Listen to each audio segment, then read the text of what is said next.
வணக்கம் சார். தமிழ் புத்தாண்டு வாழ்த்துக்கள். நமஸ்காரம் சார். 2 நாள் தமிழ்நாட்டில் அமித்ஷா உங்களோட 2 மணி நேரம் செலவு பண்ணார். பெரிய இலக்கும் திட்டமும் தமிழ்நாட்டுக்கு வச்சுருக்காரோ? நான் டெல்லியில் அவரோடு 2 மணி நேரம் செலவு பண்ணுறதுங்கிறது ரொம்ப சாதாரணமான விஷயம். அவர் அதே மாதிரி இங்கே தமிழ்நாட்டில் வந்து 2 மணி நேரம் செலவு பண்ணியிருக்கார். பட் ஆனால் நான் அவரை போய் பார்த்துருக்கேன்.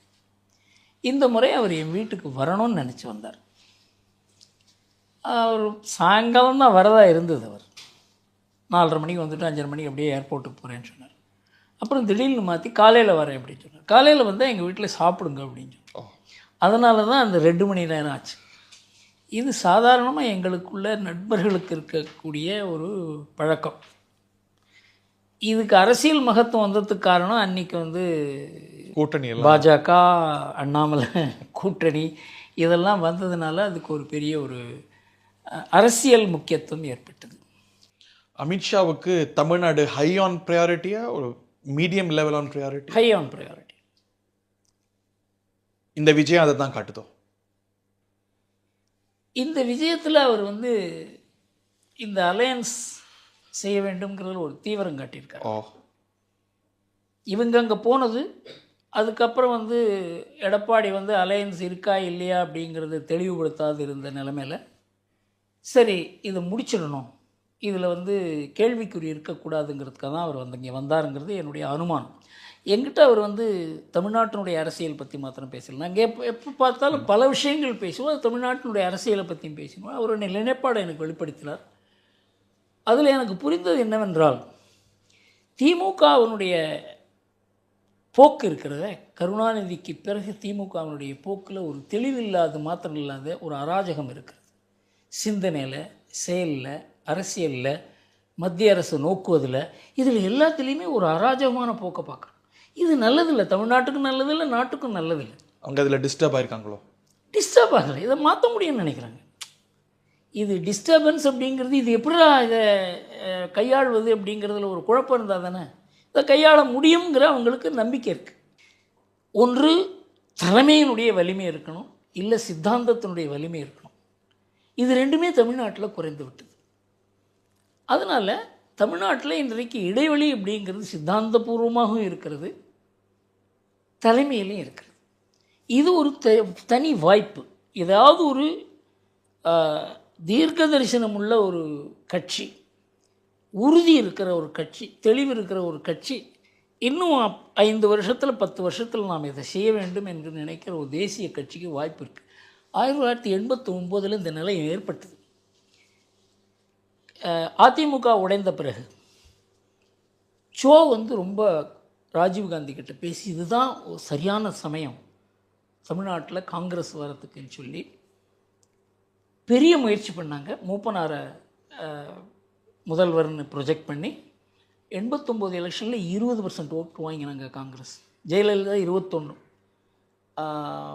ஜானகி 9, கருணாநிதி 29% ஓட்டு தான் வாங்கினார். அது திமுக. ட்ரூலி மல்டிபோலர். அதில் தான் தமிழ்நாட்டு அரசியலில் ஒரு தெளிவு ஏற்பட்டது. அந்த மாதிரி 26 இருக்குமா? நான் இப்போவே அந்த மாதிரி நிலைமை இருக்குதுன்னு நினைக்கிறேன். திமுகவினுடைய வலிமை திமுக அல்ல, திமுகவினுடைய கூட்டணி. 1967 இன்னி வரைக்கும் திமுக தனியாகவே நின்றது கிடையாது. 67 கூட்டணி அமைத்த போது கொள்கையே தேவையில்லை, அரசியலில் கொள்கை தேவையில்லைன்னு முதல்ல நம்ம நாட்டுக்கு கற்றுக் கொடுத்தது திமுக தான். கொள்ளுகப்பட்டர் என்று கூடிய ராஜாஜியும், பாகிஸ்தான் பிரிவினை கேட்ட முகமது இஸ்மாயிலையும், நம்ம கம்யூனிஸ்டெல்லாம் வந்து அவன் தான் என் முதல் எதிரின்னு சொல்கிற ராஜாஜியும், இவங்களெல்லாம் சேர்த்து ஒரு கூட்டணி அமைத்து திமுக வெற்றி பெற்றது. இதில் எந்த கொள்கையும் கிடையாது. காங்கிரஸை எதிர்க்க வேண்டும் அவ்வளோதான். அதுலேருந்து பார்த்தீங்கன்னா எதிரி யாருங்கிறத வைத்து கூட்டணி அமைந்ததே தவிர எதற்காக இந்த கூட்டணி இல்லை தமிழ்நாட்டில். அந்த ரகம் தானே பாஜக அதிமுக. அதே தான் சந்தேகம். இன்னைக்கு பார்த்தீங்கன்னா திமுகவுக்கும் அதிமுகவுக்கும் கொள்கை அளவில் எந்த அளவுக்கு ஒற்றுமை இருக்கிறதோ அந்த அளவுக்கு பாஜகவுக்கும் அதிமுகவுக்கும் கிடையாது. இந்த கூட்டணிக்கு ஒரு வாரத்துக்கு முன்னாடி வக்ஃபுக்கு மசோதாவுக்கு எதிராக சொல்கிறேன் நான். இதெல்லாம் கொள்கை கிடையாது. இதெல்லாம் ஓட்டுக்கு, இது மூலமாக ஓட்டு கிடைக்குமா அப்படின்னு நினைக்கிறது கொள்கை கிடையாது. அந்த பாஜகவும் அதிமுகவும் ஒட்டுமா? இது ஒட்டுமா ஒட்டாதாங்கிறத பொறுத்த வரைக்கும் இன்னைக்கு வரைக்கும் 1972 அதிமுக பிரிந்ததுலேருந்து இன்று வரைக்கும் அதிமுகவுக்கும் திமுகவுக்கும் என்ன வித்தியாசம் சொல்லுங்க? அகில இந்திய அப்படிங்கிற வார்த்தையை தவிர ஒரே கொள்கைகள் தான். ஒரே கொள்கை, ஒரே போக்கு. அவங்க ஆரம்பமே ஒன்று. அதை காமராஜ் சொன்ன மாதிரி நான் சொல்ல விரும்பலை. ஆனால் ரெண்டு பேருக்கும் ஒரே ஒரு அதே பழக்கம், அதே பயிற்சி, அதே கொள்கை. அப்படிங்கிறது இன்றைக்கி என்னென்னா, நீ பண்ணுறது தப்பு, ஒன்றை நான் ரீப்ளேஸ் பண்ணுறேன் அப்படிங்கிறது தான் அரசியல் இன்றைக்கு. திமுக எதிர்ப்பில் தான் இந்த அணி இணையுதுங்கிறீங்க. அதிமுக இதே பாஜக எதிர்ப்பில் தான் இந்திய அணியே இருக்கிறது. அவங்களுக்குள்ள என்ன ஒத்துமை சொல்லுங்கள்? பலன் இல்லையே. அந்த மாதிரி தானே இந்த அணியும். 21 பலன் இல்லை, 19 பலன் இல்லை. இன்னைக்கு எப்படி பலன் இருக்க போகுது? நீங்கள் பலன் இருக்கா இல்லையா அப்படிங்கிறத 26 தானே முடிவு பண்ணோம். ட்ராக் ரெக்கார்டு 2021 ட்ராக் ரெக்கார்டு என்பது அந்த சூழ்நிலையை பொறுத்து இருக்குது. 2021 திமுகவுக்கு இருந்த ஒரு சூழலும் இன்றைக்கு திமுகவில் இருக்க சூழல், திமுகவை பற்றி தமிழ்நாட்டில் இருக்க சூழலுக்கும் பெரிய வித்தியாசம் இருக்கிறது. இன்றைக்கு திமுக ஆட்சியில் நடந்த தவறுகள் பூரா மக்களுக்கு தெரியும். அதை பத்திரிகைகள் எடுத்து சொல்லாது இருக்கலாம். ஆனால் இது பரவலாக பேசப்படுகிறது. இல்லை, உணரப்பட்டதுன்னா 24லையுமே அதுக்கான இண்டிகேஷன் வந்ததே, இல்லைன்னு சொல்ல முடியாது. இல்லை, திமுக அவனுடைய வாக்குகள் குறைந்ததே, அவங்க கூட்டணி வாக்குகளே குறைந்ததே. பாஜக 7% சார். நான் என்ன சொல்கிறேன், எதிரி ஜெயிப்பான் அப்படின்ற முறை வரும்பொழுது அந்த வாக்குக்கு வேற ஒரு விதமான உத்வேகம் கிடைக்குது. இன்றைக்கு திமுகவை எதிர்த்து ஒரு அணி ஜெயிக்குமா ஜெயிக்காதா அப்படிங்கிற நிலைமை இன்றைக்கு ஏற்பட்டிருக்கிறது. ஜெயிக்குங்கிற ஒரு நம்பிக்கை அவங்களுக்கு ஏற்பட்டிருக்கிறது. 2024 அந்த நிலைமை இல்லை. ஏனென்றால் பிரிந்திருந்தார்கள். இதே இவங்க சேர்ந்துருந்தாங்கன்னா வேலுமணி சொன்ன மாதிரி 25 சீட்டு ஜெயிச்சிருக்கலாம்னு சொல்கிறாரு. 20 சீட்டு ஜெயிச்சிருக்கலாம், 10 சீட்டு ஜெயிச்சிருக்கலாம், 15 சீட்டு ஜெயிச்சிருக்கலாம். ஒட்டுமொத்தமாக ஜெயிச்சிருக்க முடியாது இல்லையா? இது ஒரு இயற்கையான கூட்டணியாக பார்க்க முடியுமா சார்? எந்த கூட்டணியும் இயற்கை அந்த அந்த அந்த ஒரு தேர்தலுக்கு தான். இப்போ அமித்ஷா நிரந்தர கூட்டணி அப்படின்றாரு. அந்த மாதிரி ஒரு கூட்டணியே கிடையாது. ஆனால் அரசியலில் இதெல்லாம் பேச வேண்டி இருக்கிறது. இயற்கையான கூட்டணின்னு ஒன்று இருக்க முடியாதுங்கிறீங்க. ஆனால் ஒரு பார்வை இது கட்டாய கூட்டணி. EPSக்கு விருப்பம் இல்லை, ஃபோர்ஸ் பண்ணி கூட்டணி வச்சிருக்கிறாங்க. அது ஓரளவுக்கு நான் அதை ஏற்றுக்கிறேன். காரணம் என்னவென்றால் 2024 மோடிக்கு தனிப்பெரும்பான்மை கிடைக்காதனால அப்போ EPS என்ன முடிவு பண்ணார்? பாஜகவினுடைய எழுச்சிக்கு காரணமே மோடி தான். அவருக்கு ஒரு தாழ்ச்சி ஏற்பட்டிருக்கிறதுனால பாஜகவுக்கு தாழ்ச்சி ஏற்படும், நம்முடைய வாக்குகளை பாஜக பெற்றிருக்கிறது, அதை திரும்ப பெற்றுவிட வேண்டும் என்பதற்காக இனிமேல் பாஜகவோட கூட்டணியே கிடையாதுன்னு எனக்கு தெரிஞ்சு 16 17 ஜூன் மாதம் அவர் அனௌன்ஸ் பண்ணார். இப்போ கிடையாது, அடுத்த தேர்தலையும் கிடையாதுன்ட்டு. இல்லை இப்போ கிடையாதுன்னு சொன்னது தேர்தலுக்கு முன்னால். நான் சொல்லுறது 26 தேர்தலுக்கு கிடையாதுன்னு சொன்னேன். 29க்கும் கிடையாதுன்னு அறிவிச்சார். அதே தெரியல, எனக்கு ஞாபகம் இல்லை. அப்புறம் பார்த்தீங்கன்னா அதே நிலையை தொடர்ந்தார். அந்த ஒரு உதயகுமாரா யார், ஜெயக்குமார் பேசிக்கொண்டே இருந்தார். நவம்பரில் 13, 14, 15 3 நாளில் 4 இடத்துல பாஜகவுடன் கூட்டணின்ற பேச்சே கிடையாது. மகாராஷ்டிரா எலெக்ஷனில் பாஜக ஜெயித்தாங்க, அதுக்கப்புறம் வாயத்திறக்கலை. டெல்லியில் ஜெயித்தாங்க, அதுக்கப்புறம் அவர் பேரில் ப்ரெஷர் வர ஆரம்பிச்சது கட்சிக்குள்ளே. பாஜக அவர் பேரில் ப்ரெஷர் போட்டிருக்க முடியும் என்றால் 24லேயே செய்திருக்க முடியும், அதற்கு பிறகு செய்திருக்க முடியும். அதற்கு காரணம் பாஜகவினுடைய வெற்றி தான் அவருடைய கட்சியில் அவர் பேரில் ஒரு ப்ரெஷர் உருவாக்கியதே தவிர. சார், நான் இதை என்ஜினியர் பண்ணுறதுக்கு வாய்ப்புகள் இருந்ததா இல்லையா? வாய்ப்புகள் இருந்ததுனால தானே அது உருவாகியது. அதனால் என்ஜினியர் பண்ணுறதுனா யாரை என்ஜினியர் பண்ண முடியும்? உங்கள் கட்சியில் இருக்கக்கூடிய மூத்த தலைவர்கள் யார் என்ஜினியர் பண்ணாங்க? இதெல்லாம் அனுமானம் தானே. ஆனால் இதுக்கெல்லாம் காரணம் அவர் ஏன் பேசுறது நிறுத்தினார்? 16ஆம் தேதி நவம்பருக்கு அப்புறம் பாஜகவுடன் கூட்டணி கிடையாது என்று அவர் பேசவே இல்லை. ஏன்? காரணம் வெளிப்படை. அவருக்கே புரிந்து விட்டது, நாம் ஜூன் மாதம் எடுத்த நிலை, 2024 நாடாளுமன்ற தேர்தலுக்கு பிறகு எடுத்த நிலை இனிமேல் பொருந்தாது என்பது எடப்பாடிக்கும் புரிந்து விட்டது. ஆனால் யூட்டர்ன் எப்படி பண்ணுறது? எல்லா அரசியல் கட்சியிலும் எல்லா அரசியல் தலைவர்களுக்கும் இந்த மாதிரி சங்கடமான ஒரு நிலை ஏற்படும். அதுதான் எடப்பாடிக்கு ஏற்பட்டது. அதனால் இப்போ கட்டாய கூட்டணி என்றால் பாஜக கட்டாயப்படுத்திய கூட்டணி அல்ல. கட்டாயம் என்றால் அதிமுகக்குள்ளேயே இந்த மாதிரி ஒரு கட்டாயம் ஏற்பட்டது என்பதை நான் ஏற்றுக்கிறேன். நவம்பர்ல மாற ஆரம்பிக்குதுங்கிறீங்க. அமித்ஷாவை கடந்த வாரங்களில் போய் பார்க்குறார். நிச்சயமா கூட்டணி பேசப்பட்டிருக்கும், ஏன்னா கூட்டணி அமைஞ்சது. ஆனா அதை ஏன் திட்டவட்டமா மறுக்கிறார்? நடந்தாய் வாழி காவேரி பத்தி பேசணுங்கிறார். ஏன் அவருக்கு இப்போ கூட்டணி நோக்கி போகுதுன்னா அதை போன வாரம் வரைக்கும் ஏன் மறுக்கணும்? எனக்கு இந்த காரணத்துக்கு எடப்பாடி தான் பதில் கூற முடியுமே தவிர என்னால் கூற So, முடியாது. அவங்களுக்கு ஒரு ரிசர்வேஷன் இருக்கு. அவங்களுடைய ஃபர்ஸ்ட் சாய்ஸ், விருப்பப்பட்ட சாய்ஸ் பிஜேபி இல்லை அப்படிங்கிற ஒரு உணர்வு வருது. இருக்கலாம். அவங்களுக்கு விஜய் அவங்களோட கூட்டணி வேண்டும் நினைந்திருக்கலாம். அதுக்கப்புறம் யாரோ சொல்கிறாங்க விஜய் 50% சீட்டும் ஆட்சியில் அரை பங்கு ஆட்சியும் கேட்டார், அதுலேயும் முதல் 2.5 ஆண்டு ஆட்சி என்று கேட்டார், அதனால தான் முடியல அப்படின்னு சொல்கிறாங்க. எனக்கு நான் இந்த மாதிரி பேச்சுகள் மூலமாக நான் ஒரு தீர்க்கமான ஒரு முடிவுக்கு வரமாட்டேன். ஆனால் அதிமுகவுக்குள்ள பல பேர் எங்கிட்டையும் பேசியிருக்காங்க, சார் இது ஏதாவது பண்ணணும் சார், இது 2 சார். அவங்களுக்கு என்னென்னா அதிமுகவுக்கு 2 முக்கியமான இடங்கள். ஒன்று மேற்கு தமிழ்நாடு, அங்கே பாஜகவுக்கு கணிசமான ஒரு அதாவது தொண்டர்கள் அளவிலேயே அவங்களுக்கு நெருக்கமான உறவு இருக்கிறது. அதே போல் சத்தான் தமிழ்நாட்டிலையும் இருக்கிறது. நார்த்தில் அப்படி இருக்குதுன்னு சொல்ல மாட்டேன் நான். தமிழ்நாட்டை 3ஆக பிரித்து பார்த்தா 2 இடத்துல கணிசமான ஒரு 150 இடங்களில் அவங்களுக்கு ஒரு நெருக்கமான உறவு இருக்குது. அடித்தள அளவிலேயே அவங்க கூட்டணி விரும்புகிறாங்க. அதுக்கு தகுந்த மாதிரி மேலே ப்ரெஷர் ஏற்படுகிறது. ஓஹோ. ஆனால் நெகட்டிவ் வேர்ட்ஸ் பாஜக கொண்டு வரும் அப்படிங்கிற ஒரு எண்ணம் திரு எடப்பாடி பழனிசாமிக்கு கடந்த காலத்தில் இருந்திருக்கிறத பார்க்குறோம். அதிமுக பல தலைவர்கள் அதை வெளிப்படுத்தவும் செஞ்சிருக்கிறாங்க. அந்த கன்சர்ன் இன்னும் இருக்குது தானே? எத்தனை தலைவர்கள் வெளிப்படுத்திருக்காங்க? 2 பேர் பேர் சொல்லுங்க. ஜெயக்குமார், மேடையிலே இருந்த KP முனுசாமி 2 பேர் தானே. அப்புறம் பல தலைவர்கள்னு சொல்லக்கூடாது, 2 தலைவர்கள்னு சொல்லுங்க. எல்லாமே ஒரு பர்செப்ஷன் மீடியாவும் கிரியேட் பண்ணுறீங்க. இதில் எடப்பாடி என்ன நினைக்கிறாரோ அதை பேசுகிறவங்க தான் அவங்க 2 பேரும். What change? இவ்வளோ ரிசர்வேஷன்ஸ் அதிமுக தலைமைக்கு EPS அவர்களுக்கே இருந்ததுன்னா நிலைப்பாடு மாற்றத்துக்கான முக்கியமான காரணம் என்னன்னு நினைக்கிறீங்க? ஏன்னா அவருக்கு கடந்த வாரம் வரைக்கும் அவர் வெளிப்படையாக சொல்லாமல் இருந்தார்.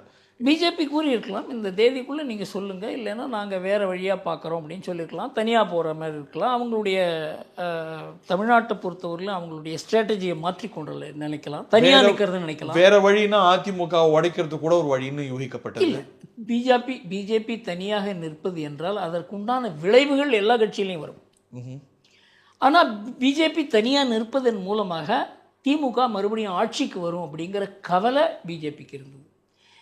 இப்போ திமுகவை தோற்கடிக்க வேண்டும் என்ற தீவிரத்துவம் அதிமுகவில் குறைந்தது என்பது தான் என்னுடைய அபிப்பிராயம். 2024 அவங்க பிரிந்ததுனால அவங்களுக்கு நிச்சயமாக தெரியும், நாம் பிரிந்தோம் என்றால் திமுக வெற்றி பெறுங்கிறது அதிமுகவுக்கு தெரியும். ஏன் பண்ணாங்க? திமுக ஜெயிச்சா கூட பரவாயில்ல, பிஜேபி வளர்ந்துடக்கூடாது. இந்த மாற்றம் ஜெயலலிதா காலத்திலேயோ எம்ஜிஆர் காலத்திலேயோ நிச்சயமாக வந்திருக்க முடியாது. எம்ஜிஆர் வலுக்கட்டாயமாக போய் தஞ்சாவூரில் காங்கிரஸுக்கு ஆதரவு கொடுத்தார், வலுக்கட்டாயம் தானே போய். காரணம் என்னவென்றால் திமுக தோற்கடிக்கப்பட வேண்டும். அந்த தீவிரத்துவம் தான் அதிமுகவே.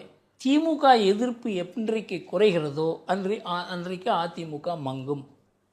அது புரியாத 2024 இந்த ஒரு முடிவை எடப்பாடி எடுத்ததுனால தான் அதிமுகவிலேயே ஒரு மன வருத்தம், பிளவுன்னு சொல்ல மாட்டேன், அவங்களுக்குள்ள சிக்கல் ஏற்பட்டது. இன்னைக்கு ஒரு சேஞ்ச் ஆஃப் ஹார்ட் வந்திருக்குன்னு பார்க்குறீங்க? சேஞ்ச் ஆஃப் ஹார்ட்டுங்கிறத விட ஒரு அளவுக்கு இதை செய்ய வேண்டும் என்கிறது 2 பேரும் புரிந்து கொண்டிருக்கு. எடப்பாடியே புரிந்து கொள்ளாது நடக்காது. ஒரு ஃபுல் கமிட்மெண்ட் பார்க்குறீங்களா சார்? இது கமிட்மெண்ட்டுங்கிறத நம்ம எப்போ பார்க்கணும்னா இது ஜெயிக்கிறதுக்கு வாய்ப்பு இருந்தால் கமிட்மெண்ட்.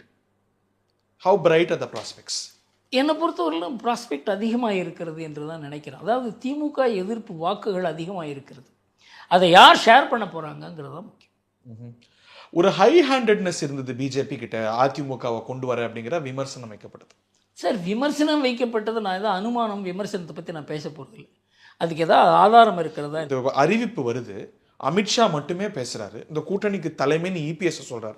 ஒரு வார்த்தை பேசினாரா, பேச விட்டாராங்கிறார். நான் என்ன சொல்கிறேன், அவங்களுக்குள்ள என்ன சார், நாம் போய் மீடியாவில் பேச போகிறோன்னா அவங்களுக்குள்ளே பேசி கொண்டிருக்க மாட்டார்களா? யார் பேசணும், என்ன பேசணும்? இந்த முடிவு மாறின உடனே நாம் எப்படி அதை பற்றி பேசுவது என்பதுக்கு எடப்பாடிக்கும் கொஞ்சம் நேரம் தேவை. மறுநாள் அதே எடப்பாடி மறுநாள் ஆக்கப்பூர்வமாக பேசினாரா இல்லையா? அதனால் அவங்களுக்குள்ளே பேசி தான் இந்த முடிவு எடுத்திருப்பாங்க, அமித்ஷா மாத்திரம்தான் பேசணும்னு சொல்லி. உண்மைதான். But perception is all. இப்போ இன்னைக்கு இதே நிலையில் ஜெயலலிதாவை இமேஜின் பண்ணிக்கலாம். செல்வி ஜெயலலிதா இருக்கிறாங்க, தேசிய கட்சியில இருந்து ஒரு தலைவர் மட்டும் பேசுறார் அப்படிங்கறத நம்ம இமேஜின் பண்ணி கூட பார்க்கலாம். காரணம் அதே என்ன? கட்சி அதே பதவி தான். காரணம் என்னவென்றால் ஜெயலலிதா அவனுடைய டவரிங் பர்சனாலிட்டி இன்னைக்கு அதிமுகவில் இல்லைங்கிறது தான் வாஸ்தவம். அதே சாவரனிட்டி தானே அந்த பொறுப்புக்கும் பதவிக்கும் இருக்கலாம். கட்சிக்கும். நான் என்ன சொல்றேன், நீங்க எப்படி அவங்க 2 பேருக்குள்ள பேசின்னு தான் இருப்பாங்க. நீங்க பேசாதேன்னு சொன்னார் அமித்ஷா. அவர் ஏதோ பேசணும்னு ஆசைப்பட்டு இல்லை பேசாதீங்கன்னு சொன்னார். அதுல ஹை ஹேண்டட்னஸ் ஒரு பக்கம் பார்க்கலாம், இந்த பக்கம் ஹாஃப் ஹார்ட்டட்னஸ் பார்க்க முடியும் இல்லையா திரு எடப்பாடி பழனிசாமி தரப்புல. மறுநாள் என்ன எடப்பாடி பேசினார் என்பதை வைத்து அது ஆஃப் ஹார்ட்டடா என்ன நீங்க சிந்தனை பண்ணலாமே.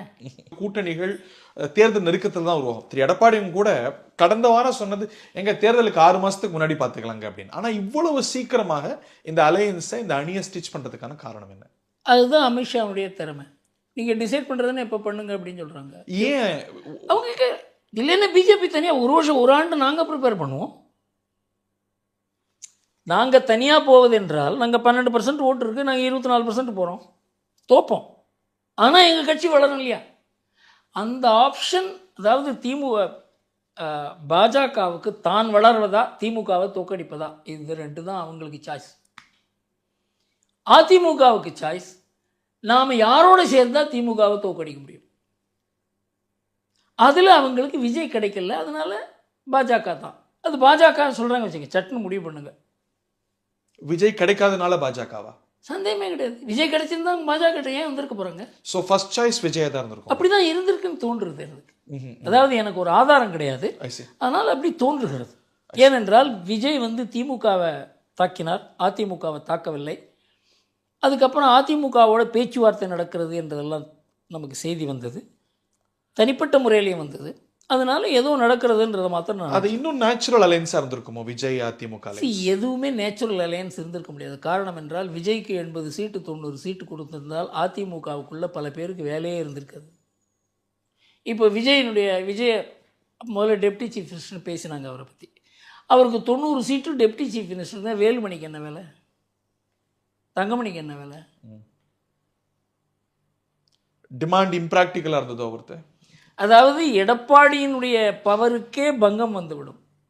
ஒரு பாப்புலர் லீடருக்கு, அதாவது வெளியில் போனால் ஒரு 10,000 பேர் 20,000 பேர் வரக்கூடிய ஒரு லீடருக்கு அரசாங்கத்தில் துணை முதல்வர் எப்படி என்றால், முதல்வருக்கு என்ன பவர் இருக்கும்?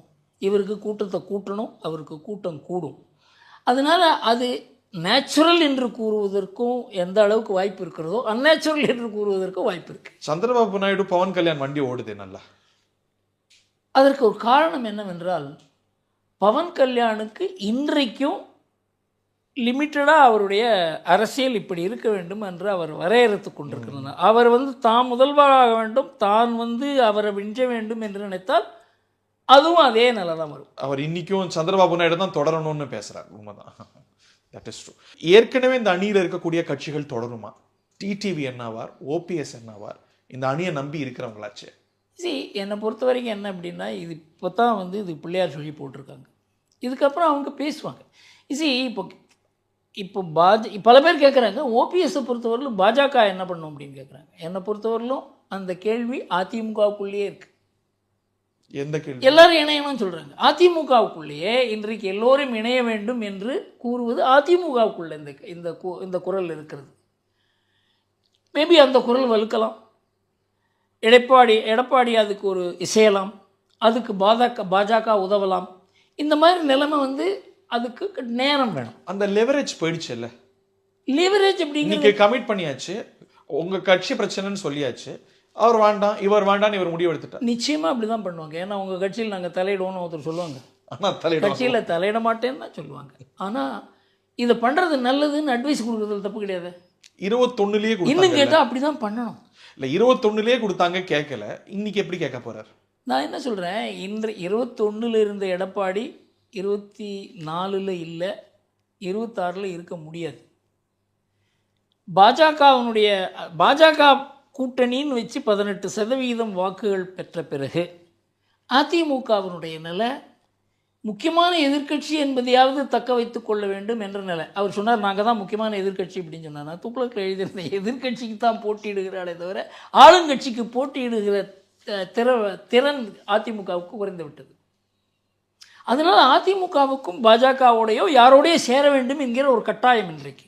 வேறு யாரும் இல்லை, பாஜகவோட சேர்றாங்க. அதுக்கு பாஜக சொல்கிறது, நீ சீக்கிரம் முடிவு பண்ணுங்க.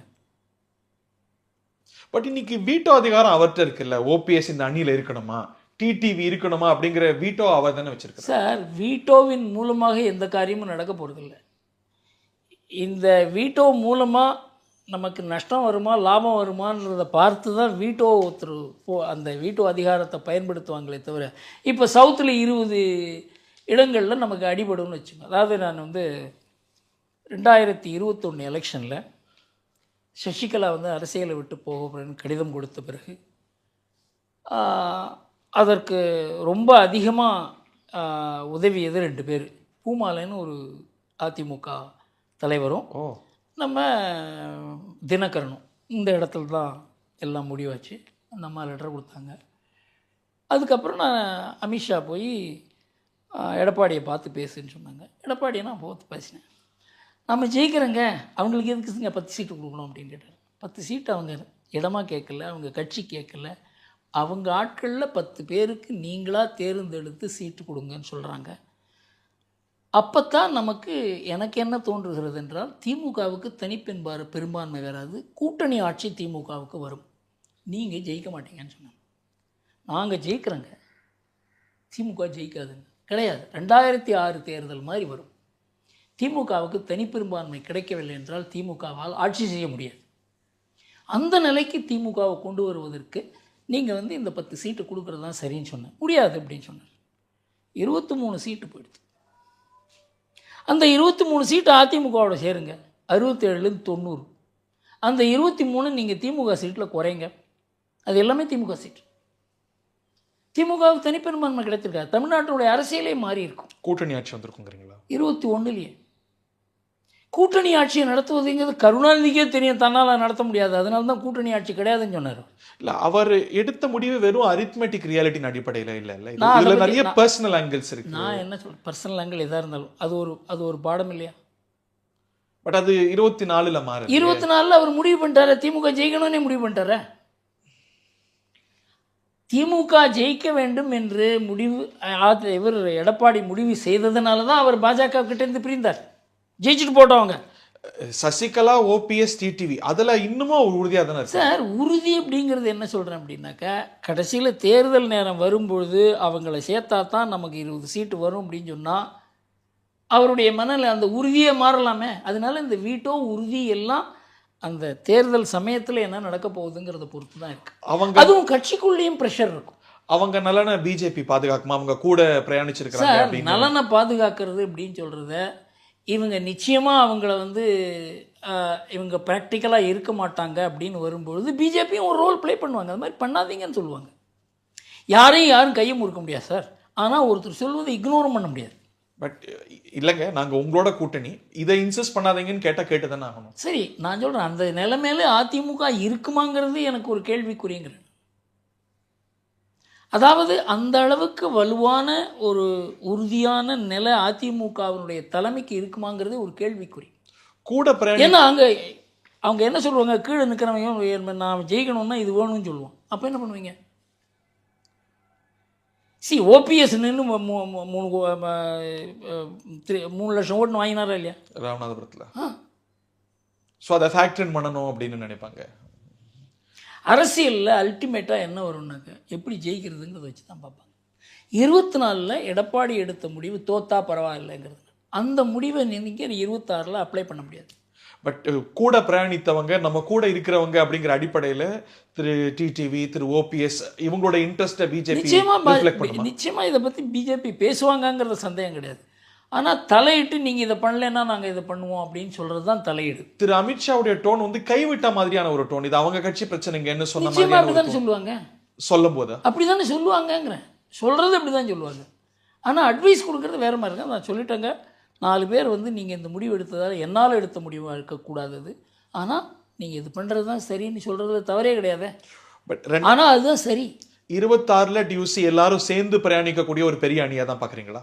அதாவது அப்படி வந்தால் அதிமுகவுக்கு வெற்றி வாய்ப்பு இருக்கிறது. தான் முதல்வராகவும் தான் முதல்வராகிறதுக்கு எந்த விதமான இடைஞ்சலும் இருக்காதுன்னு எடப்பாடிக்கு புரிகிறதுன்னு இருந்துச்சு. நிச்சயமாக நடக்கும். அதனால தான் சூழல் எப்படி உருவாகிறதுன்றதை பார்த்து தான் சொல்லணும். இவங்களும் அந்த கமிட்மெண்ட்டை கொடுக்கணும். They also have to render இன்றைக்கு கிட்டத்தட்ட அந்த கமிட்மெண்ட் கொடுக்கறதுக்கு எல்லாருமே தயாராக தான் இருக்காங்க. டிடிவி, சசிகலா, ஓபிஎஸ் தயாராக எல்லாரும். தான் இருக்காங்க. ஓபிஎஸ் வந்தா என்ன ஃபார்முலால வருவார்? ஏன்னா அவர் அதிமுகன்னு கிளைம் பண்ணிட்டு இருக்கிறாரு. அந்த சிக்கல்கள்லாம் இருக்குல்ல. நான் என்ன சொல்றேன், இது ஏற்க வேண்டும் என்று வந்து விட்டால் அதற்கு ஒரு ஃபார்முலா வரும். அரசியல் என்பது கடைசியில் என்ன அப்படின்றா, இது மூலமாக எனக்கு பலன் வருமா வராதாங்கிறத ஒரு அரசியல்வாதி முடிவு பண்ணும்பொழுது அதற்கு வழி கண்டுபிடிக்கலாம். கிரியேட்டிவாக போக முடியும். ஏதோ அவங்களே ஒரு பார்ட்டி ஃபார்ம் பண்ணி அதை என்டிஏல சேர்த்துக்கலாம். எத்தனையோ மார்க்கங்கள் இருக்கிறது. சீமான் இந்த அணிக்கு வரலாமா? ஏன்னா அந்த மாதிரியான முணுமுணுப்புகள் பேச்செல்லாம் கேட்க தொடங்கியிருக்கு. சார், சீமானை பொறுத்தவரையிலும் அவருடைய அரசியலில் என்ன ஒரு பெரிய மாறுதலை நான் கண்டேன் அப்படி என்றால், அவர் திமுகவை தீவிரமாக இருந்தார் முதலிருந்தே. அதுக்கு ஜெயலலிதா நிறைய ஆதரவு கொடுத்தாங்க, இதெல்லாம் நான் கேள்விப்பட்டிருக்கேன். ஆனால் அவர் இந்த ஆன்டி பெரியார் ஸ்டாண்ட் எடுத்தார, அது இல்லை என்றால் அவர் அரசியலில் பெரிய ஒரு இழப்பு வந்திருக்கும் அவருக்கு. விஜய்க்கு அப்புறம் அவர் அந்த ஷிஃப்ட் கொடுத்த உடனே பாருங்க, 6% ஓட்டு 16% ஓட்டாச்சு ஈரோட்டில். அதை பல பேர் நோட்டீஸ் பண்ணல. ஒரு பை எலெக்ஷன் கணக்கு வேற இல்லை, யாரும் நிக்கல, பெரிய கட்சிகள் நிக்கல. பெரியாரை ஏற்று பேசினாரா இல்லையா? பெரியாரை ஏற்று பேசி 16% ஓட்டு ஒரு ஆளால் வாங்க முடியும். மற்றதை விட்டுடுங்க. முதல் ஓட்டு எவ்வளோன்னு பார்க்கணும்ல சார். சரி, நான் என்ன சொல்றேன், 6% வாங்கியிருந்தார் சார் 2020. அதிமுக நிக்கல சார், பிஜேபி யாருமே நிக்கல. நீங்க கட்சியை தானே பார்க்குறீங்க, அவர் பேசின பேச்சை பார்க்குறேன் நான். தமிழ்நாட்டில் பெரியாரை எதிர்த்து கடுமையாக பேசி, இது பெரியார் மண் அல்ல, பெரியாரே மண் தான் என்று கூறி டெபாசிட் இழந்தார். சார், நீ அதை தான் நீங்கள் மீடியா சொல்லுவீங்க. அவங்க 6லேருந்து 16% ஓட்டாக உயர்ந்ததை சொல்லுவீங்களோ, அது பெரிய வெற்றி அவருக்கு. நான் வந்து ஒரு அரசியலை பார்க்கும்போது கட்சியாக பார்க்க மாட்டேன் நான். அவருக்கு ஒரு சித்தாந்தம் அவர் உருவாக்கி இருக்கிறார். தமிழ்நாட்டிலேயே ஒரு இன்னோவேட்டிவ் சித்தாந்தம், இதுவரைக்கும் யாரும் செய்ய முடியாத ஒரு காரியம். அதனால் அவருக்கு ஒரு தனி இடம் இருக்கிறது தமிழக அரசியலில். அவர் வந்து இது எந்த கட்சியுமே சம்பந்தம் இல்லாத ஒரு சித்தாந்தத்தை பிடிச்சிருக்காரு. இன்னைக்கு பாஜகவே பெரியார் எடுத்து பேச முடியாது. முருகன் பாஜக தலைவர் பதறி சொல்றாரு, ஐயோ கொஞ்சம் ஜாஸ்தியா போயிட்டார் அண்ணன் அப்படின்னு. இல்லை, முருகன் தலைவராக இருந்தபோது பெரியாருக்கு போய் மாலையே போட்டார். புரியுதா? காங்கிரஸ் இப்போ பெரியாருக்கு ஜால்ரா அடிக்கிறது. சிபிஎம் எந்த கட்சியும் பெரியாருக்கு ஜால்ரா அடிக்கும் பொழுது, பெரியார் மண் இல்லை, இது பெரியாரே மண் தான் என்று கூறுகிற ஒரு துணிவு ஒரு ஆளுக்கு, அதன் மூலமாக அவருக்கு ஓட்டு 6லேருந்து 16% ஆகிறது. So is a fit in BJP alliance? அது எனக்கு தெரியாது. அது அவர் தான் முடிவு. He could be. இது அவர் தான் முடிவு பண்ணணும். இது அது பாஜக முடிவு பண்ண முடியாது. என்னை பொறுத்த வரைக்கும் இந்த election it is a make or break election for Seeman. அவர் ஏதாவது ஒரு தீவிரமான ஒரு முடிவு எடுத்தே ஆகணும். ஏன்னா அவரை சூழ்ந்திருக்கவங்க கூட சில பேர் எம்எல்ஏ ஆகணும்னு நினைக்கலாம், எம்பி ஆகணும்னு நினைக்கலாம், லோக்கல் அட்மினிஸ்ட்ரேஷன் வரணும்னு நினைக்கலாம். அப்படின்னா தனிச்சு நிற்க முடியாது. அதனால தான் அவருக்கு ஒரு ஏதாவது ஒரு முடிவு எடுக்க வேண்டிய ஒரு கட்டாயம் அவருக்கு வரும் தோணும். அவருக்கு 2 வாய்ப்பு தான். திமுகவோட போக முடியாது. ஒன்று இந்த அணிக்கு வரலாம், இல்லை விஜயோட போகலாம். விஜயோட போவதற்கு வாய்ப்பு இருந்தது. அதுக்கப்புறம் 2 பேருமே அந்த பாதையிலேருந்து விலகிட்டாங்கிறது தான் தோன்றுகிறது. இது அவங்க போகிறதுன்னா பிஜேபியோட தான் போகும். பட் பிஜேபிக்கு அவர் அக்செப்டபிள் பர்சனாக பார்க்குறாங்க. இன்றைக்கு அக்செப்டபிள் அப்படிங்கிறத விட ப்ராக்டிக்கலான்னு பார்க்கணும். Is it practical? அவர் வந்தாக்க ப்ராக்டிக்கல் தானே. ஏன்னா பல விஷயங்கள் அவர் பாரதியாரை பற்றி பேசியிருக்காரு. பாரதியார் தேசியத்தை ஏற்றுக்கிறார். பாரதியார் தேசியத்தை ஏற்றுக்கொண்டால் எனக்கும் சீமானுக்கும் தேசியத்தில் வித்தியாசம் இல்லைன்னு பேசியிருக்கிறேன். நான் தேசியவாதி. அவர் வந்தா பிஜேபியை நோக்கி அவரோட ஓட் பேங்க் வருமா? ஏன்னா அவருடைய ஓட்டர்ஸ் வந்து ஆங்கிரி யங் மேன், எஸ்டாப்ளிஷ்மெண்ட்டை பிடிக்காதவங்க, அவங்க வந்து டிராவல் ஆவாங்களா? என்னை பொறுத்த வரைக்கும் அவருடைய ஓட் பேங்க் சிந்தனையை விட அவரை அடிப்படையாக கொண்டது தான் நினைக்கிறேன். கூட்டணின்னு வராம வேற மாதிரி அட்ஜஸ்ட்மெண்ட்டுக்கு வாய்ப்பு இருக்கா? ஏதோ ஒரு வாய்ப்பு இருக்கலாம். அதாவது அவருக்கு இந்த மாதிரி ஒரு கட்டாயம் அவருக்கு ஏற்பட்டிருக்கிறது. இனிமேல் தனிப்பட்ட முறையில் நம்மளால் அரசியல் பண்ண முடியுமா முடியாதாங்கிறத அவர் முடிவு பண்ண வேண்டிய ஒரு நிலைமையில் இருக்கார் அப்படின்னு நினைக்கிறேன். திரு விஜயோடைய அரசியல் எப்படி பார்க்குறீங்க? தெரியல சார், அது ஒரு கூட்டம், அது கட்சியாக வேண்டும். முதல்ல ரஜினிகாந்த்கிட்டே அதை தான் பேசினாங்க சார். இவ்வளோ பெரிய கூட்டத்தை ஒரு கட்சியாக மாற்றுவது என்பது விளையாட்டான விஷயம் கிடையாது. எல்லாரும் வெளியில் நினச்சாங்க நான் அவர் அரசியலுக்குள்ளே இழுக்கிறேன்னு நினச்சேன். நான் அதை பண்ணலை. வெங்கையா நாயுடு சொன்னார் அந்த பேட்டியில், நீங்கள் வாட் பீப்புள் தாட், அதுக்கு உங்களோட ரியல் அட்வைஸ் அவர் சொன்னார். எல்லாரும் என்ன திட்டினாங்க, இது பெரிய குருமூர்த்திக்கு தோல்வின்னு சொன்னாங்க. நான் அதை பண்ணலை. என்கிட்ட 2 பேர் அட்வைஸ் கேட்டாங்க. அரசியலுக்கு வரதை பற்றி ஒன்று கமல்ஹாசன் முதல்ல அவர் தான் கேட்டார். ஓ, வராதீங்க சார் சொன்னார். முடியாது உங்களால். அவர் சொன்னதெல்லாம் வெளியில் சொல்ல முடியாதுன்னு ஒரு நண்பராக சொன்னார் என்கிட்ட. அதே மாதிரி மனசு விட்டு பேசினது ரஜினிகாந்த். அவர்கிட்ட சொன்ன சார் முடியாது உங்களால், எம்ஜிஆரை வச்சு எல்லோரும் பண்ணாதீங்க. ஏன்னா எம்ஜிஆர் ரசிகர் மன்றம் திமுகவுக்குள்ள அதிமுகவாக 15 ஆண்டுகள் இருந்தது. அதில் ஒரு 40 எம்எல்ஏ இருந்தான், 5-6 மந்திரி இருந்தாங்க. அது கட்சிக்குள்ளே ஒரு கட்சியாக இருந்தது. வெளியில் வந்தவுடனே அது கட்சியினுடைய உருவம் இருந்தது, அதனுடைய பாங்கு இருந்தது, அதனுடைய கட்டுப்பாடு இருந்தது, அதுக்கு தலைமையேற்றார்கள். நீங்கள் ஒரு ரசிகர் மன்ற கூட்டத்தை எப்படி ஒரு கட்சியாக மாற்றப் போகிறீர்கள்? அதுதான் பெரிய சேலஞ்ச் விஜய்க்கு. கமல் கேட்டார், ரஜினி கேட்டார், விஜய் கேட்டாரா?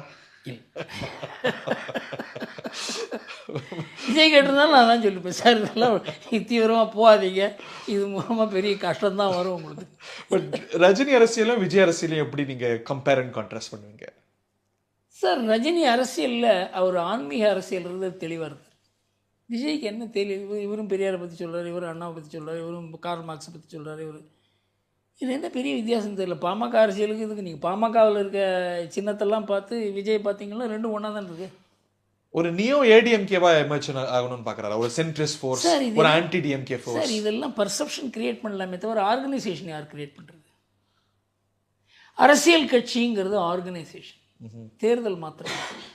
தேர்தலில் வந்து ஒரு ஒரு அதனுடைய ஆர்கனைசேஷனுடைய ஸ்ட்ரென்த்து தான் வெளிப்படும். பட் அஃப்கோர்ஸ் அதுக்கு ஒரு அட்ராக்டிவ் லீடர் வேணும், கேரிஸ்மேட்டிக் லீடர் வேணும், அது கரெக்ட். ஆனால் அது போதாது.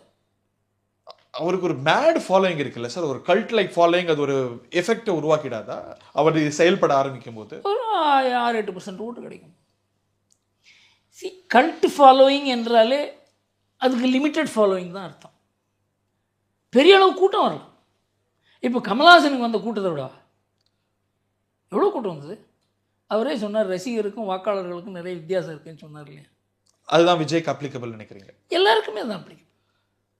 இப்போது ஒரு சினிமா ஸ்டார் ரோட்டில் போகிறாங்கன்னு வச்சுக்கோங்க, எல்லாருமே சேர்ந்து பார்ப்பாங்க, எத்தனை பேர் ஓட்டு போடுவான். அதனால் இதை வந்து பிராபல்யத்தையும் அவங்களுடைய அரசியலில் அவங்களுக்கு ஏற்படக்கூடிய தாக்கத்தையும் நாம் வந்து பிரித்து தான் பார்க்கணும். பட் அவர் செயல்பட ஆரம்பிக்கும் போது இது மாறலாம், பார்க்கணும், தெரியணும் என்னது. அப்போ கூட ஆர்கனைசேஷன் முக்கியம், அதுக்கு நேரம் இல்லை அவருக்கு. எம்ஜிஆருக்கு கூட வெளியில் வந்த அப்புறம் அவருக்கு 5 ஆண்டுகள் முழு நேரம் இருந்தது. 72 அவர் வெளில வந்து தேர்தலில் 77 அவர் போட்டி போடுகிற வரைக்கும் 5 ஆண்டுகள் அவர் இடைத்தேர்தல் வந்தது, எல்லாமே வந்தது, நேரம் இருந்தது. It doesn't have the luxury of டைம்னு கருதுறீங்க? பட் அவங்க வந்து ஒரு 67 மூமெண்ட் மாதிரி 77 மூமெண்ட் மாதிரி ஒரு மூமெண்ட் வரும். இது எல்லா எஸ்டாப்ளிஷ் ஃபோர்ஸஸையும் தொடச்செறிவாங்க, அதோடைய ஒரு வெப்பனா வேற பார்ப்பாங்க. நீங்கள் அந்த காலத்தில் பார்த்தீங்கன்னா 70, 80, 90% இளைஞர்களுக்கு அரசியலில் ஈடுபாடு உண்டு. இன்றைக்கு 20% இளைஞர்களுக்குள்ள அரசியலில் ஈடுபாடு இல்லை. அந்த ஸ்டாலினே சொல்லியிருக்காரு, இளைஞர்களுக்கு அரசியலில் ஈடுபாடு இல்லை. அந்த இளைஞர்களை இவர் கொண்டு வர முடியும், வேற யாருக்கும் அந்த வாய்ப்பு இல்லை. நான் என்ன சொல்கிறேன், அது ப்ரோ அப்படின்னு சொல்ற இந்த ஜென்சி, அதில் 50% வந்தால் கூட 10% தான் மொத்தம். ஏனென்றால் இன்றைக்கு வந்து சீரியஸ்னஸே குறைந்து விட்டது. பத்திரிகையில் குறைஞ்சிடுது, டிவியில் குறைஞ்சிடுது, அரசியலில் குறைஞ்சிடுது, வாழ்க்கையிலேயே குறைஞ்சிடுது. அதனால் நீங்கள் 1967 இருந்த ஒரு சூழல், 72 இருந்த சூழல் இப்போ இல்லைங்கிறது தான் உண்மை. அவரால் பர்சன்டேஜ் வாங்க முடியுமே தவிர ஒரு பெரிய மாற்றத்தை தனிப்பட்ட முறையில் கொண்டு வர முடியும் தோன்றல். ஒரு டிஸ்டன்ட் பாசிபிலிட்டி தான். அவர் இந்த அணிக்கு ஃபிட் ஆவார்னு நினைக்கிறீங்களா? அதுக்கெல்லாம் வாய்ப்பு இல்லை. அவர் நிறைய வார்த்தைகளை முழுங்க வேண்டியிருக்கும். நிறைய டெம்ப்ளேட் இருக்கு அரசியல்ல, பொது எதிரியை வீழ்த்த, அதுக்கு தகுந்த மாதிரி அவர், அதாவது எல்லாமே சூழலை பொறுத்து இருக்குன்னு வச்சுங்களேன். அரசியல் தேர்தல் நெருங்க நெருங்க நெருங்க அவங்களுடைய அசஸ்மெண்ட் என்ன, பிரசாந்த் கிஷோர் என்ன சொல்ல போகிறார், அவர் தான் அந்த கட்சியை நடத்த போகிறாருன்னு நினைக்கிறேன். ஜன்சுராஜ் நடத்திட்டு இருக்கார் சார். யாரோ பிரசாந்த் கிஷோர் சொல்கிறாரு, இவர் தான் தனியாக தான் நிற்பார், யாரோடையும் போக முடியாது, இப்படி போக மாட்டார்னு. அப்புறம் அதாவது ஒரு அட்வைசராக தோணலை எனக்கு. அவரை பார்த்தா ஒரு பார்ட்டி ஜெனரல் செக்ரட்டரி பேசுகிற மாதிரி தான் பேசினார். அதனால அந்த கட்சியை இன்னும் உருவாகவில்லை என்பது தான் என்னுடைய அபிப்பிராயம். பட் ஒரு அது ரூல் அவுட் பண்ணிடுவீங்களா இந்த அலையன்ஸுக்குள்ள? ரூல் அவுட் பண்ணல, நான் இருக்க நிலைமையை வைத்து கூறுகிறேன். விஜய்க்கு வந்து 2026 election is a big test. அதில் அவர் எந்த அளவுக்கு தேர்ச்சி பெறுகிறாரோ இந்த தேர்தலில் அவர் வெற்றி பெற்று முதல்வர் ஆவாருங்கிறத நம்பிக்கை எனக்கு இல்லை.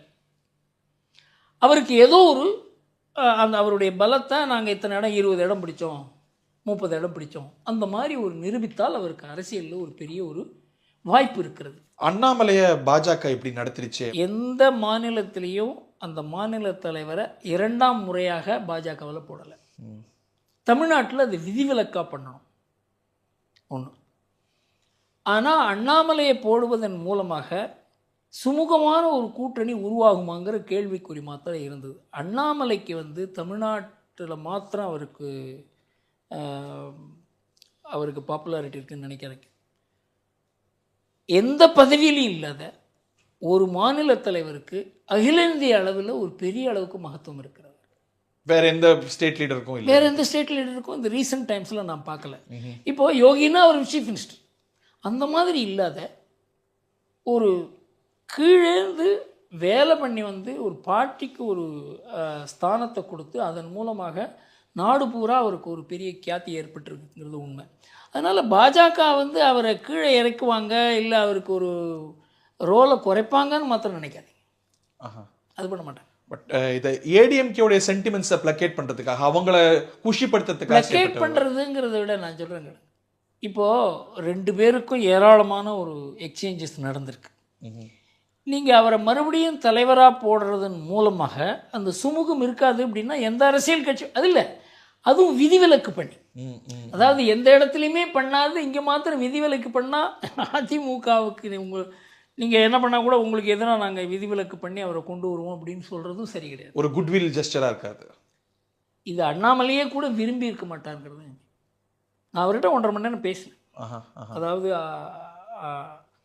மறுநாள் தான் அமித்ஷா வரப்போகிறார், அவர்கிட்ட பேசினேன். அவருடைய மனதில் அந்த மாதிரி தீவிரமாக நம்ம தலைவராக வேண்டும்ங்கிற எண்ணம் இல்லை அவருக்கு. அவரை எப்படி அகாமடேட் பண்ணுவாங்க பிஜேபியில்? அது பெரிய அளவில் பண்ணுவாங்க, சந்தேகமே இல்லை.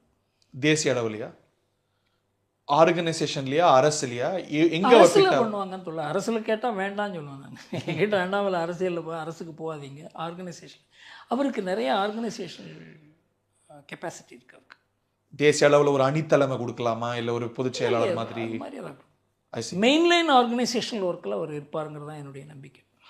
அதிமுக வலியுறுத்தியது, ஒரு கண்டிஷனாக வலியுறுத்தியது, அண்ணாமலை நீக்கினா தான் அலையன்ஸ் அப்படின்னு. ஏன்னா அப்படி ஒரு தோற்றம் இருக்கு. இது முதல்லேருந்தே இருக்குது அதனால.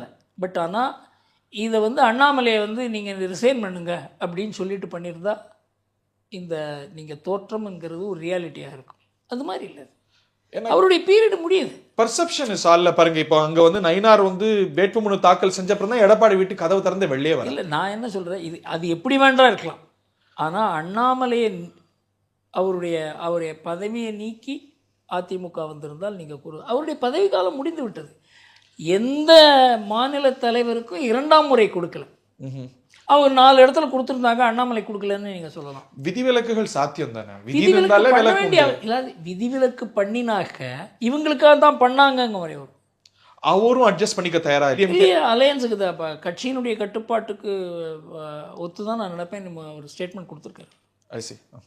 அலையன்ஸில் அவர் என்ன சொல்கிறார், அலையன்ஸ் அப்படிங்கிறது நான் முன்ன மாதிரி எல்லாம் அலையன்ஸ் பண்ணக்கூடாது, ஆன் அவர் டேர்ம்ஸுங்கிறத சமமாக பண்ண வேண்டும். அதாவது நமக்கு என்ன வலிமை இருக்கிறதோ அதுக்கு தகுந்த அலையன்ஸ். அப்படி தான் உருவாயிருக்குன்னு நினைக்கிறீங்களா அலையன்ஸ்? சார், நான் என்ன சொல்கிறேன், இதெல்லாம் நீங்கள் பிஜேபி 18, அதிமுக 23 அப்படின்னு சொன்னாக்க வேறு எந்த மாதிரி அலையன்ஸ் உருவாகும்னு நினைக்கிறீங்க? நீங்கள் 20 சீட்டு கிடைக்குமா பிஜேபிக்கு? அதுக்கு மேலே கிடைக்குமா? 20 சீட்டுக்கு பிஜேபி ஒத்துக்கொண்டால் போன வாட்டி ஒத்துக்கிட்டவங்க தானே சார். அதனால தான் சொல்கிறேன். அதான் 24 எலெக்ஷனில் அதிமுக பிஜேபிக்கு அந்த வாய்ப்பை ஏற்படுத்தி கொடுத்தது. இதே பிஜேபியும் அதிமுகவும் சேர்ந்து இருந்ததுன்னு வச்சுக்கோங்க, பிஜேபிக்கு 8% ஓட்டு கிடைச்சிருந்தது கூட்டணியில். எங்களால் தான் கிடைச்சதுன்னு சொல்ல முடியாது. இந்த 18% ஓட்டு உங்களால் கிடைத்தது என்று அதிமுகவை ஏற்றுக்கொள்ள வேண்டிய நிலைமை. ஸோ 21 பிஜேபியை உருவாக்கினது அதிமுக தாங்கிறது. ஓஹோ, இப்போ இருக்கிற 2021 மாதிரி பிஜேபி அணுக முடியாது, அந்த ஸ்ட்ரென்த்தில் அணுக முடியாது, அந்த மாதிரி சீட் ஷேரிங் நிச்சயமா முடியாது. இது தெளிவு, இதை பற்றி பேச வேண்டிய அவசியமே இல்லை. ஸோ 20 சீட் அந்த மாதிரிலாம் முடியாது. மினிமம் 50 இருக்குமா? ஏன் நான் அதை பற்றி பேசுகிறேன். இது பிஜேபியினுடைய திறமை, அதிமுகவினுடைய திறமை, எத்தனை சீட்டில் இதை முடிப்பாங்க அப்படிங்கிறது. பாமக அந்த அணியில் நிற்குமா? தெரியாது எனக்கு. பாமக எங்கே இருக்குன்னு தெரியல. ரெண்டு பாமக அப்பா அந்த அந்த கான்ஃப்ளிக்ட் எப்படி பார்க்குறீங்க? தெரியல எனக்கு. அவங்களும் ஏதாவது ஒரு விதத்தில் சேருவாங்கங்கிறது தான் என்னுடைய நம்பிக்கை. இந்த அலையன்ஸ் இல்லையா? அவங்க இன்ட்ரெஸ்டில் இந்த வேற அலையன்ஸ் அவங்களுக்கு இது பெருசாக வாய்ப்பு இருக்கிறதா தோன்றவில்லை. இந்த பிரச்சனையில இதுவும் ஒரு காரணியா இருக்கும் பிஜேபியோட தொடரணுமா வேண்டாமாங்கிறதுல. ஏன்னா அப்படி ஒரு அனுமானம் இருக்கு. தெரியல எனக்கு. அவங்களுக்கு பெரிய வாய்ப்பு இல்லைன்னு தோணுது. ஏன் விசிக்கு அங்கே இருக்க வரைக்கும் அவங்களுக்கு வேற வாய்ப்பு இல்லை. ஹைபோதட்டிக்கலி ஸ்பீக்கிங், விஜயும் அதிமுகவும் சேர்ந்திருந்தா இந்த அணியை விட நேச்சுரலாகவும் ஃபார்மிடபிளாகவும் இருக்குமா?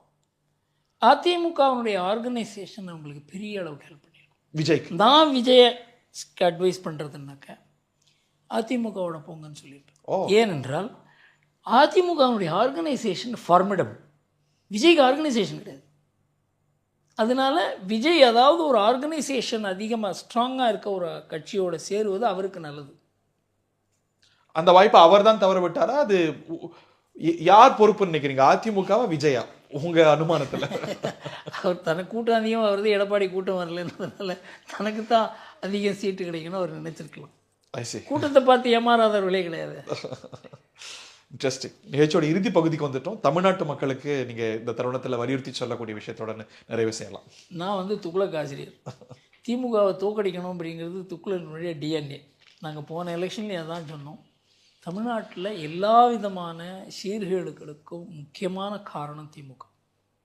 காரணம் என்றால் அந்த மாதிரி ஒரு சித்தாந்தம், அந்த மாதிரி ஒரு போக்கு, அந்த மாதிரி ஒரு தலைமை, அந்த மாதிரி ஒரு குடும்ப ஆட்சியை என்னால் ஏற்றுக்கொள்ளவே முடியாது. அதனால் நம்ம தமிழ்நாட்டு வாக்காளர்களுக்கு திமுகவை தோற்கடிக்க வேண்டும் என்பது தான் என்னுடைய வேண்டுகோள். நான் துக்ளக் ஆசிரியராக பேசுகிறேன். அது இந்த அணியினுடைய வேலை, இதனுடைய திறமை எந்த அளவுக்கு வேலை பண்ணுறாங்க, அதுக்காக உத்வேகத்தோட பிரைம் மினிஸ்டர் எந்த அளவுக்கு இதுக்கு நேரம் கொடுக்குறாரு, அதெல்லாம் முக்கியம்.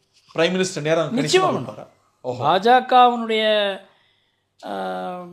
கூட்டணி அப்படின்னும் போது பிரைம் மினிஸ்டருடைய இன்வால்மெண்ட் தீவிரமாக இருக்கும். 21 தேர்தலை காட்டிலும் முந்தைய ஸ்டேட் தமிழ்நாடு எலெக்ஷன்ஸை காட்டிலும் அப்போ உங்களுக்கு மார்ஜினில் இருந்தாங்க. இப்போ அவங்க சப்ஸ்டான்ஷியல் இருப்பாங்களே. பார்லிமெண்ட்ல அவங்க ஃபேஸ் பண்ற சேலஞ்ச் இதுக்கு இன்னொரு முக்கியமான காரணமோ இது நம்ம எதிர்கொள்ளணும். இங்க லைன் ஷேர் தமிழ்நாட்டிலேருந்து வருது.